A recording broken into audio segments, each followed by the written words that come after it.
Bismillahirrahmanirrahim. Assalamualaikum warahmatullahi wabarakatuh. Selamat pagi, salam sejahtera untuk kita semuanya. Om Swastiastu, Namo Buddhaya, salam kebajikan. Yang saya hormati Wakil Presiden Republik Indonesia, Bapak Profesor Kiai Haji Ma'ruf Amin, beserta Ibu Wuri Estu Ma'ruf Amin. Yang saya hormati Ketua, para Wakil Ketua, dan para anggota MPR Republik Indonesia. Yang saya hormati Ketua, para Wakil Ketua, dan para anggota DPR Republik Indonesia. Yang saya hormati Ketua, para Wakil Ketua, dan para anggota DPD Republik Indonesia. Yang saya hormati Ketua, para Wakil Ketua, dan para anggota lembaga-lembaga negara. Yang saya hormati Ibu Hajah Megawati Soekarno Putri, Presiden Republik Indonesia kelima. Yang saya hormati Bapak Susilo Bambang Yudhoyono, Presiden Republik Indonesia keenam yang hadir secara virtual. Yang saya hormati Bapak Tri Sutresno dan Bapak Amsahas. Yang saya hormati Bapak Muhammad Yusuf Kalla beserta Ibu Mufidah Yusuf Kalla. Yang saya hormati Bapak Budiono beserta Ibu Herawati Budiono. Yang saya hormati Ibu Hajah Sinta Nuriyah Abdurrahman Wahid. Yang saya hormati Yang Mulia para Duta Besar negara-negara sahabat dan para pimpinan perwakilan badan dan organisasi internasional. Yang saya hormati para Menteri Kabinet Kerja, serta Panglima TNI dan Kapolri. Yang saya hormati para Ketua Umum Partai Politik.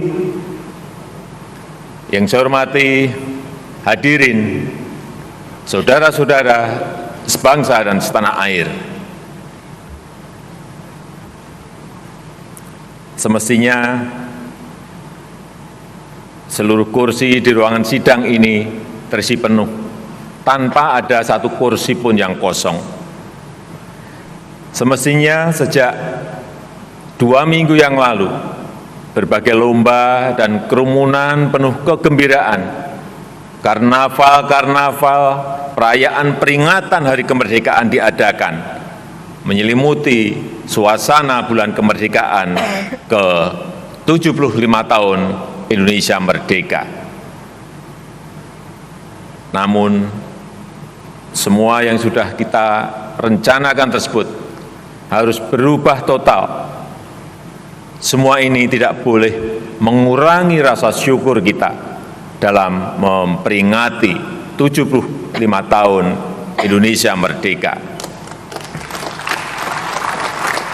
Saudara-saudara sebangsa dan setanah air, sebanyak 215 negara tanpa terkecuali sedang menghadapi masa sulit di tengah pandemi COVID-19.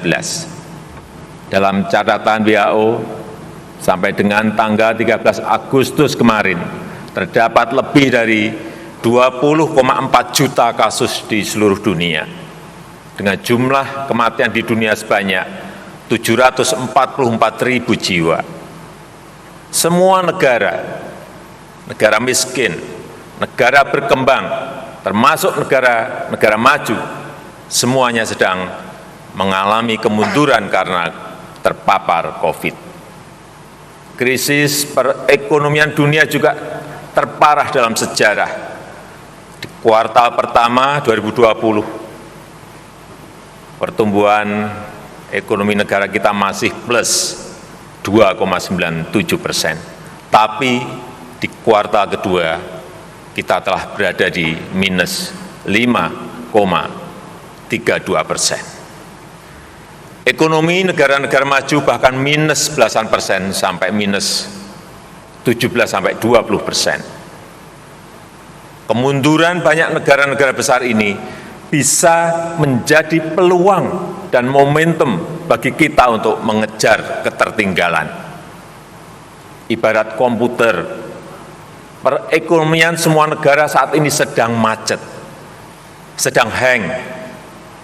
Semua negara harus menjalani proses mati komputer sesaat, harus melakukan restart, harus melakukan rebooting, dan semua negara mempunyai kesempatan men-setting ulang semua sistemnya. Saya menyambut hangat seruan moral penuh kearifan dari para ulama, para pemuka agama, dan tokoh-tokoh budaya agar menjadikan momentum musibah pandemi ini sebagai sebuah kebangkitan baru. Sekali lagi, kebangkitan baru untuk melakukan sebuah lompatan besar. Inilah saatnya kita membenahi diri secara fundamental, melakukan transformasi besar, menjalankan strategi besar di bidang ekonomi, hukum, pemerintahan, sosial, kebudayaan, termasuk kesehatan dan pendidikan. Saatnya kita bajak momentum krisis ini untuk melakukan lompatan-lompatan besar. Pada usia ke-75 tahun ini, kita telah menjadi negara upper middle income country. Dan 25 tahun lagi, pada usia seabad Republik Indonesia, kita harus mencapai kemajuan yang besar, menjadikan Indonesia negara maju. Saudara-saudara sebangsa dan setanah air,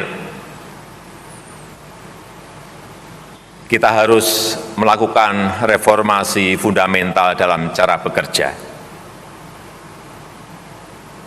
Kesiapsiagaan dan kecepatan kita diuji.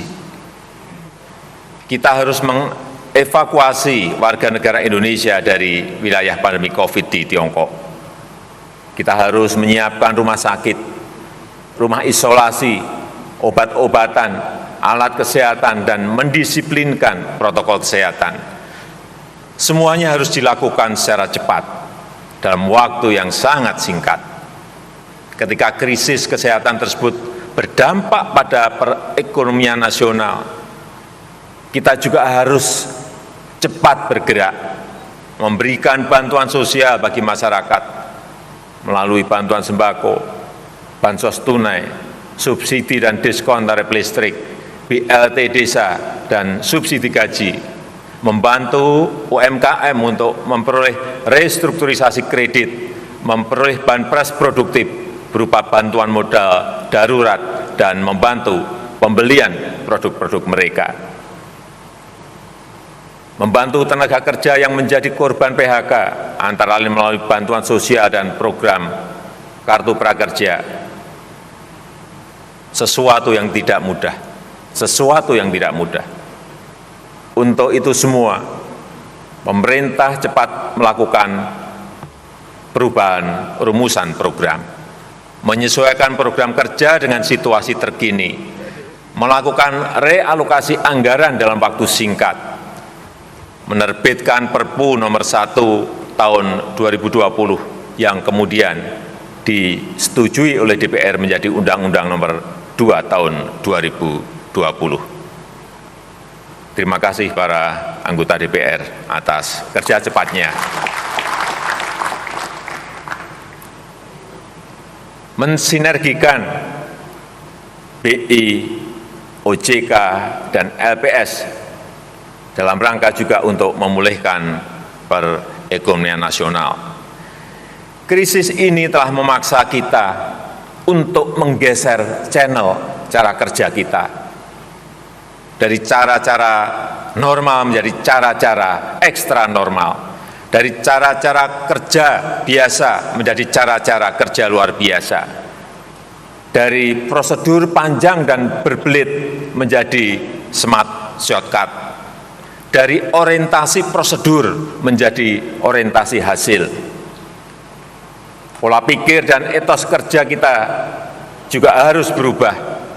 Fleksibilitas, kecepatan, ketepatan sangat dibutuhkan. Efisiensi, kolaborasi, dan penggunaan teknologi harus diprioritaskan. Kedisiplinan nasional dan produktivitas nasional juga harus ditingkatkan. Jangan sia-siakan pelajaran yang diberikan oleh krisis. Jangan biarkan krisis membuahkan kemunduran. Justru momentum krisis ini harus kita bajak untuk melakukan lompatan kemajuan. Saudara-saudara sebangsa dan setanah air, perjuangan untuk menghambat penyebaran COVID-19, mengobati yang sakit, dan mencegah kematian sudah luar biasa kita lakukan. Atas nama rakyat, bangsa, dan negara, saya menyampaikan terima kasih dan penghargaan setinggi-tingginya kepada para dokter, perawat, serta seluruh petugas di rumah sakit, di laboratorium, di klinik-klinik kesehatan, dan di rumah isolasi. Kepada tokoh masyarakat, para relawan, awak media, aparat TNI dan Polri, para ASN di pusat dan di daerah. Dengan peristiwa pandemi ini, maka reformasi fundamental di sektor kesehatan juga harus kita percepat. Orientasi pada pencegahan penyakit dan pola hidup sehat harus diutamakan. Penguatan kapasitas SDM, pengembangan rumah sakit dan balai kesehatan, serta industri obat dan alat kesehatan harus diprioritaskan. Ketahanan dan kapasitas pelayanan kesehatan harus kita tingkatkan secara besar-besaran. Demikian pula halnya dengan ketahanan pangan, dengan menjamin kelancaran rantai pasokan makanan dari hulu produksi sampai hilir distribusi ke seluruh wilayah negeri. Efisiensi produksi pangan, peningkatan nilai tambah bagi petani, penguatan koperasi, dan metode korporasi petani akan terus ditingkatkan. Food estate, lumbung pangan sedang dibangun untuk memperkuat cadangan pangan nasional. Bukan hanya di hulu, tetapi juga bergerak di hilir produk pangan industri. Bukan lagi menggunakan cara-cara manual, tetapi teknologi modern dan pemanfaatan kecanggihan digital. Bukan hanya untuk pasar domestik, tetapi juga untuk pasar internasional. Saat ini sedang dikembangkan food estate di Provinsi Kalimantan Tengah dan Provinsi Sumatera Utara. Dan akan dilakukan kemudian di beberapa daerah yang lain, yang merupakan sinergi antara pemerintah, pelaku swasta, dan masyarakat sebagai pemilik lahan maupun sebagai tenaga kerja. Saudara-saudara sebangsa dan setanah air, upaya besar juga telah dan sedang dilakukan dalam membangun kemandirian energi. Tahun 2019 kita sudah berhasil memproduksi dan menggunakan B20, dan tahun ini kita mulai dengan B30, sehingga kita mampu menekan nilai impor minyak kita di tahun 2019. Pertamina bekerjasama dengan para peneliti telah berhasil menciptakan katalis untuk pembuatan D100, yaitu bahan bakar diesel yang 100% dibuat dari minyak kelapa sawit yang sedang uji produksi di 2 kilang minyak kita. Ini akan menyerap minimal 1 juta ton sawit produksi petani untuk kapasitas produksi 20.000 barel per hari. Hilirisasi bahan mentah yang lain juga terus dilakukan secara besar-besaran. Batu bara diolah untuk menjadi metanol dan gas. Beberapa kilang dibangun untuk mengolah minyak mentah menjadi minyak jadi dan sekaligus menjadi penggerak industri petrokimia yang memasok produk industri hilir bernilai tambah tinggi. Biji nikel telah bisa diolah menjadi ferronikel, stainless steel, slab, lembaran baja, dan dikembangkan menjadi bahan utama untuk baterai lithium. Hal ini akan memperbaiki defisit transaksi berjalan kita, meningkatkan peluang kerja, dan mulai mengurangi dominasi energi fosil. Hal ini akan membuat posisi Indonesia menjadi sangat strategis dalam pengembangan baterai lithium, mobil listrik dunia, dan produsen teknologi di masa depan. Prinsip yang sama juga kita gunakan dalam membangun kawasan industri lainnya, termasuk pembangunan super koridor ekonomi pantai utara Jawa, kawasan industri Batang, serta Subang Majalengka sedang dikembangkan dalam waktu singkat, dirancang untuk mampu mengundang investasi berkualitas yang bersinergi dengan UMKM kita, yang memberikan nilai tambah signifikan untuk perekonomian nasional, serta menyerap tenaga kerja dalam jumlah besar. Kawasan industri serupa juga akan dibangun di berbagai daerah di seluruh Indonesia, yang selalu bersinergi dengan kewirausahaan masyarakat dan UMKM, untuk menyediakan kesempatan kerja bagi generasi muda yang belum bekerja, dan meningkatkan pemerataan pembangunan di seluruh pelosok negeri. Oleh karena itu, ekosistem nasional yang kondusif bagi perluasan kesempatan kerja yang berkualitas harus kita bangun. Penataan regulasi harus kita lakukan. Regulasi yang tumpang tindih, yang merumitkan, yang menjebak semua pihak dalam risiko harus kita sudahi. Semua ini kita dedikasikan untuk perekonomian nasional yang adil, untuk kepentingan yang sudah bekerja, untuk kepentingan yang sedang mencari kerja, untuk mengentaskan kemiskinan dengan menyediakan kesempatan kerja yang berkualitas seluas-luasnya. Kita ingin semua harus bekerja, kita ingin semua sejahtera. Saudara-saudara sebangsa dan setanah air, ekosistem nasional yang produktif dan inovatif tidak mungkin tumbuh tanpa ekosistem hukum, politik, kebudayaan, dan pendidikan yang kondusif. Fleksibilitas yang tinggi dan birokrasi yang sederhana tidak bisa dipertukarkan dengan kepastian hukum, anti korupsi, dan demokrasi. Semua kebijakan harus mengedepankan ramah lingkungan dan perlindungan HAM. Kecepatan dan ketepatan tidak bisa dipertukarkan dengan kecerobohan dan kesewenang-wenangan. Pemerintah tidak pernah main-main dengan upaya pemberantasan korupsi. Upaya pencegahan harus ditingkatkan melalui tata kelola yang sederhana, transparan, dan efisien, dan hukum harus ditegakkan tanpa pandang bulu. Penegakan nilai-nilai demokrasi juga tidak bisa ditawar. Demokrasi harus tetap berjalan dengan baik tanpa mengganggu kecepatan kerja dan kepastian hukum, serta budaya adiluhung bangsa Indonesia. Agenda Pilkada 2020 harus tetap berjalan dengan disiplin tinggi dalam menjalankan protokol kesehatan. Nilai-nilai luhur Pancasila, Negara Kesatuan Republik Indonesia, persatuan dan kesatuan nasional tidak bisa dipertukarkan dengan apapun juga. Kita tidak bisa memberikan ruang sedikitpun kepada siapapun yang menggoyahkannya. Sistem pendidikan nasional harus mengedepankan nilai-nilai ketuhanan yang berkarakter kuat dan berakhlak mulia serta unggul dalam inovasi dan teknologi. Saya ingin semua platform teknologi harus mendukung transformasi kemajuan bangsa. Peran media digital yang saat ini sangat besar harus diarahkan untuk membangun nilai-nilai kemanusiaan dan kebangsaan.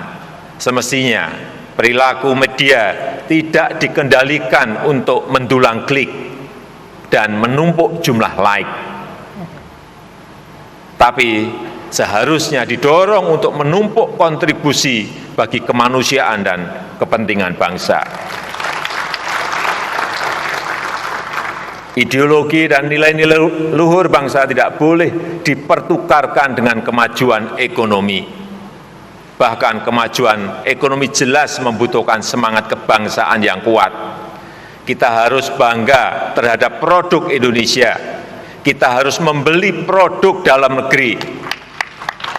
Kemajuan Indonesia harus berakar kuat pada ideologi Pancasila dan budaya bangsa.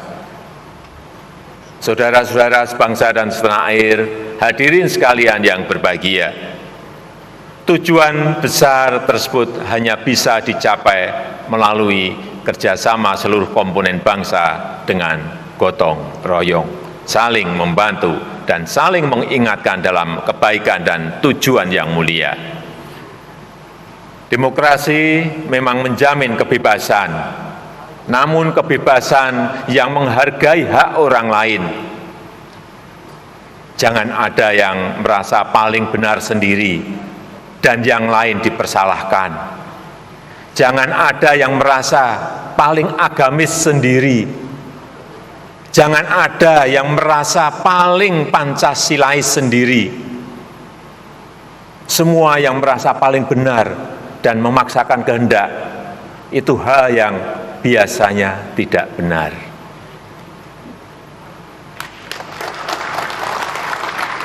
Kita beruntung bahwa mayoritas rakyat Indonesia dari Sabang sampai Merauke, dari Miangas sampai Pulau Rote menjunjung tinggi kebersamaan dan persatuan, penuh toleransi dan saling peduli, sehingga masa-masa sulit sekarang ini bisa kita lalui dan kita tangani secara baik. Kita beruntung dan berterima kasih atas dukungan dan kerja cepat dari pimpinan dan anggota lembaga-lembaga negara yang melakukan langkah-langkah extraordinary dalam mendukung penanganan krisis dan membajak momentum krisis untuk menjalankan strategi-strategi besar bangsa.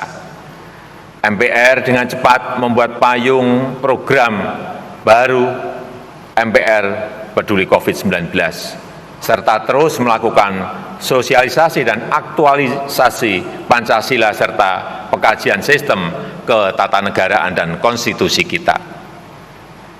Dengan sangat cepat, sangat responsif, DPR langsung membahas dan kemudian menyetujui dan mengesahkan Perpu nomor 1 tahun 2020 menjadi undang-undang untuk memberikan payung hukum dalam mengatasi krisis kesehatan dan perekonomian. Perpu nomor 2 tahun 2020 menjadi undang-undang untuk melandasi penundaan pemungutan suara pemilihan kepala daerah. Agenda-agenda legislasi yang lain juga tetap berjalan efektif, antara lain pembahasan RUU Pertambangan Mineral dan Batubara dan RUU Kebijakan Keuangan Negara dan Stabilitas Sistem Keuangan untuk penanganan pandemi COVID-19. Respon cepat juga dilakukan oleh DPD terhadap permasalahan mendesak yang dihadapi oleh daerah, mulai dari pemberdayaan ekonomi rakyat melalui BUMDes, peningkatan daya saing daerah, dan dukungan penerapan protokol kesehatan dengan menyiapkan 9 RUU usul inisiatif DPD dan beberapa agenda lain sesuai bidang tugas DPD. Saudara-saudara sebangsa dan setanah air, di tengah berbagai kesulitan teknis selama pandemi, BPK secara cepat dan cermat telah memeriksa dan menyampaikan 1.180 laporan hasil pemeriksaan 2019, memberikan 36.000 rekomendasi kepada pemerintah, dan memerintahkan penyetoran ke kas negara senilai 1,39 triliun rupiah. Tugas internal yang berat tersebut tidak mengganggu agenda BPK untuk melanjutkan perannya sebagai pemeriksa eksternal pada badan-badan internasional, serta keanggotaannya pada Independent Audit Advisory Committee di bawah PBB. Demikian pula halnya dengan Mahkamah Agung yang menjamin kecepatan pelayanan persidangan di era pandemi. Penyediaan layanan persidangan virtual dengan menggunakan aplikasi e-court dan e-litigasi telah mempercepat persidangan di luar persidangan terbuka dan tatap muka, guna terus memperluas akses bagi para pencari keadilan. MA terus menambah layanan pos bantuan hukum dan memodernisasi manajemen perkara melalui layanan pengadilan elektronik. Hal ini membuat MA berhasil memangkas tunggakan sisa perkara secara signifikan. Keberhasilan MA tersebut juga berkat dukungan dari Komisi Yudisial secara sesuai dengan kewenangannya. Pengusulan calon hakim agung, calon hakim ad hoc tipikor, dan calon hakim ad hoc hubungan industrial tetap berjalan lancar. Demikian pula halnya dengan pelaksanaan program peningkatan kapasitas hakim, pemantauan persidangan, investigasi dan advokasi hakim. Sepanjang tahun 2019 hingga Juni 2020 KY telah menangani 1.584 laporan masyarakat dan merekomendasikan 225 penjatuhan sanksi. Kecepatan dan kecermatan Mahkamah Konstitusi juga sangat patut kita apresiasi.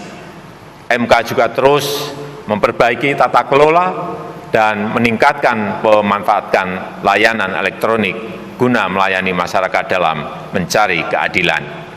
MK telah berhasil mempercepat jangka waktu penyelesaian perkara pengujian undang-undang dari waktu penyelesaian 101 hari kerja per perkara di 2017 menjadi rata-rata 59 hari kerja per perkara. Sepanjang tahun 2019 hingga awal 2020, MK telah menyelesaikan 122 perkara pengujian undang-undang. Pada saat yang sama, perluasan kerja sama di dalam maupun di luar negeri pun terus ditingkatkan. MK aktif menginisiasi dan mengkoordinir berbagai kegiatan di tingkat regional maupun di tingkat global, agar sistem hukum kita dijadikan rujukan bagi negara-negara demokrasi di berbagai penjuru dunia. Saudara-saudara sebangsa dan setanah air, masih banyak langkah-langkah besar yang harus kita lakukan. Masih tersedia waktu 25 tahun lagi bagi kita untuk menyiapkan seabad Indonesia merdeka, untuk membangun Indonesia yang kita cita-citakan. Target kita saat ini bukan hanya lepas dari pandemi, bukan hanya keluar dari krisis. Langkah kita adalah melakukan lompatan besar, memanfaatkan momentum krisis yang saat ini sedang terjadi. Krisis memberikan momentum bagi kita untuk mengejar ketertinggalan, untuk melakukan lompatan transformasi besar dengan melaksanakan strategi besar. Mari kita pecahkan masalah fundamental yang kita hadapi. Kita lakukan lompatan besar untuk kemajuan yang signifikan. Kita harus bajak momentum krisis ini. Kita harus serentak dan serempak memanfaatkan momentum ini, menjadikan Indonesia setara dengan negara-negara maju, menjadikan Indonesia maju yang kita cita-citakan. Dirgahayu Republik Indonesia, Dirgahayu Negeri Pancasila, Merdeka! Terima kasih. Wassalamualaikum warahmatullahi wabarakatuh. Om Santi Santi Santi Om. Namo Buddhaya. Salam kebajikan.